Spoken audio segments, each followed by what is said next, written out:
تو آپ اس کے نتیجے کے طور پہ اللہ نہ کرے مگر کوئی نیوکلیئر آپشن دیکھتی ہیں کہیں سے استعمال ہونے کا خدشہ؟ کیونکہ اس کی باتیں تو شروع ہو گئی بہت امکانات۔ اچھا، کیونکہ زمین پہ نا میں نہیں کرنا چاہتی بری بات ہے۔ ہم دوبارہ جنگ پہ آ جاتے ہیں جی پاکستان میں کیا یہ مذاکرات ہونے جا رہے ہیں؟ پاکستان کی لیڈنگ پوزیشن برقرار رہے گی اور یہ پاکستان میں ہی ہوں گے یا نہیں ہوں گے؟ اچھا دیکھیں، یہ تو میں ایگزیکٹلی سچی بات ہے، یہ میرا علم یوں کور تو نہیں کر سکتا کہ یہی وہ جگہ ہوگی، لیکن ابھی اس کو آپ جب سن لیں گے تو پھر آپ کو، کیونکہ میں اسے اندازوں کا علم کہتی ہوں نا، غیب کا مکمل علم صرف اللہ کی ذات کے پاس ہے۔ میں نے 2 تاریخیں دی تھی کہ 11 مارچ سے اگر نیگوسیشن نہیں ہوئے ممالک کے اندر تو پھر ایک اور امید بنے گی 21 مارچ کے بعد۔ اچھا، اللہ کا شکر ہے 21 مارچ گزرتی ہے، 23 مارچ کو سیز فائر کی آواز آ جاتی ہے کہ جو ہے انہوں نے 5 دن کی جنگ بندی کا اعلان کر دیا، پہلے 48 گھنٹے کا الٹیمیٹم دیا اور پھر وہ بیک آؤٹ۔ بالکل، اور اس کے بعد جو ہے وہ، کیونکہ اس میں کوئی شک نہیں کہ ٹرمپ جو ہے وہ دنیا میں یہ جو 2.5 سالہ دور ہے، ٹرمپ کا بڑا کلیدی رول رہے گا۔ اور پاکستان کا جو، جب مجھ سے پوچھا جاتا تھا پاکستان کیا کرے گا، تو میں کہتی تھی پاکستان بڑا کی رول ادا کرے گا، پاکستان مسلم امہ کو اکٹھا کرنے میں، اور یہ میں اب سے نہیں کہہ رہی، یہ میں 25 والے سال سے کہہ رہی ہوں۔ یہ آپ بڑی اہم بات کر رہی ہیں، کیونکہ دیکھیں نا، آپ تو اپنے علم کے ذریعے کہتی ہیں، مگر جو ہم نے دیکھا اور جو تجزیہ کیا اب تو بالکل سامنے ہے کہ پاکستان نے جس طرح سے عرب جو ہیں، عرب ممالک اور ایران کو جس طرح سے آپس میں ٹکرانے سے روکا ہے، میرے خیال میں تاریخ میں پاکستان کے کردار یاد رکھا جائے۔ آپ سوچیں، یہ تو مطلب سعودی عرب کو روکا، کتنے ممالک کو جو ہے وہ، تو میں یہ بات کہہ رہی تھی کہ پاکستان جو ہے ایک کی رول پلے کرے گا ان کو جو ہے مسلم امہ کو ایک پلیٹ فارم پہ کرنے کے لیے جو ہے۔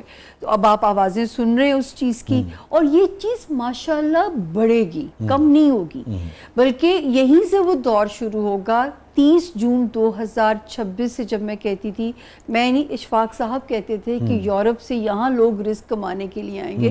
وجہ کیا ہوگی کہ اب لوگوں کو یہ، پہلے ہی میں کہتی تھی یہ خطہ سیف ہو جائے گا، لاڈلا ہو جائے گا، سپر پاورز کی مجبوری بن جائے گا یہ اس خطے کا سروائیول۔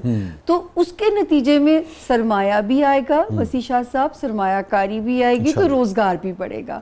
تو بڑے عرصے کے بعد جو ہے اس سپنے کی طرف اب پاکستان کی سفر شروع ہوگا، لیکن وہ ٹائم جو آپ ترقی کی اس پہ دیکھو گے، وہ 30 جون 2026 سے وہ ٹائم شروع ہو جائے گا۔ اور یہ جو پیس ڈائیلاگ ہے، اس حوالے سے کیا آپ کا علم کہتے ہیں؟ یہ ایک وقتی وہ بنے گا، اور یہ ایک مذاکرات یوں سمجھیں کہ میں نہیں کہہ سکتی کہ امریکہ وہ پیس کے خواہاں ہوں گے، وہ جو صاحب وہاں بیٹھے ہوئے ہیں، یہ بھی آپ ان کی ایک وہ سمجھیے گا۔ اور ایرانی قوم اس وقت عقل مند ہو چکی ہوئی ہے، میرا نہیں خیال کہ یہ جنگ بندی مکمل ہوگی، یہ صرف ایک پاز پہ کچھ چیزیں کچھ دن کے لیے جا سکتی ہیں، اور یہ زیادہ مئی کا مہینہ ایک اس سے زیادہ بڑا کھڑاک ہو کے آ سکتا ہے۔ آپ یہ کہنا چاہ رہی ہیں کہ مذاکرات ہوں گے پاکستان میں؟ بالکل ہوں گے، پاکستان کا تو بہت امپورٹنٹ رول ہوتا ہے۔ ہوں گے پاکستان میں؟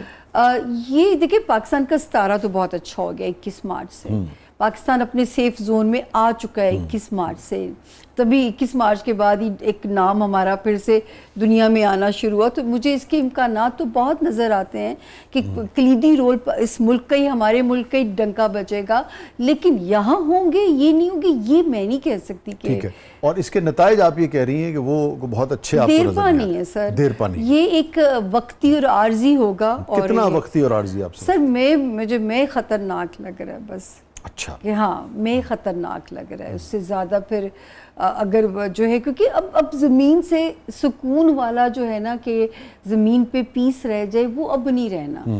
اور پھر دنیا کو اللہ پاک نے، مجھے تو یہ وہی ٹائم لگتا ہے جس کے بارے میں کہتی تھی، پتہ نہیں اللہ میاں کو کتنی جلدی ہے، مجھے نہیں پتا، اللہ پاک کو دنیا کو سمیٹنے کی، سکیڑنے کی، وقت یہ وہی ہے جس میں ہم داخل ہو چکے ہیں، ٹائم یہ وہی ہے سر۔ تو یہ کہوں کہ یہ جنگ بندی ہوگی، یہ نہیں ہو سکتا۔ تو یہ جو آپ کہہ رہی ہیں کہ جنگ بندی ہے اور یہ عارضی ہوگی، اور آپ کو یہ لگتا ہے، آپ کا علم یہ کہتا ہے کہ مئی میں زیادہ اسکلیشن جو ہے وہ ہوگی نا، تو آپ اس کے نتیجے کے طور پہ اللہ نہ کرے مگر کوئی نیوکلیئر آپشن دیکھتی ہیں کہیں سے استعمال ہونے کا خدشہ؟ کیونکہ اس کی باتیں تو شروع ہو گئی تھی۔ بہت اسٹرانگ امکانات۔ اچھا، کیونکہ زمین پہ نا میں نہیں کرنا چاہتی بری باتیں کہ بری باتوں کو پر لگ جاتے ہیں کہ وہ اس کے بہت امکانات ہیں. اچھا ڈسٹرکشن. کتنے پرسنٹ خدشات آپ کو لگتے ہیں؟ آپ بس یوں سمجھیں کہ ہم کہہ سکتے ہیں کہ اللہ ہی کو ترس آئے تو آئے. میں پہلے بھی یہ کہتی تھی کہ میں ڈیٹ دیتی تھی کہ اگر 21 مارچ کے بعد بھی نہیں ہوتے مذاکرات تو پھر میرے پاس دینے کو ڈیٹ نہیں ہے نا. اچھا وہ مذاکرات شروع ہو گئے, وقتی پیس آ گیا کیونکہ اپریل کا مہینہ آسمان پہ بھی ستارے نرم ہیں اور مئی میں پھر سخت ہو جاتے ہیں, مڈ میں سے بہت سخت ہو جاتے ہیں, تو اس وقت پتہ نہیں پھر کیا منظر نامہ ہوگا.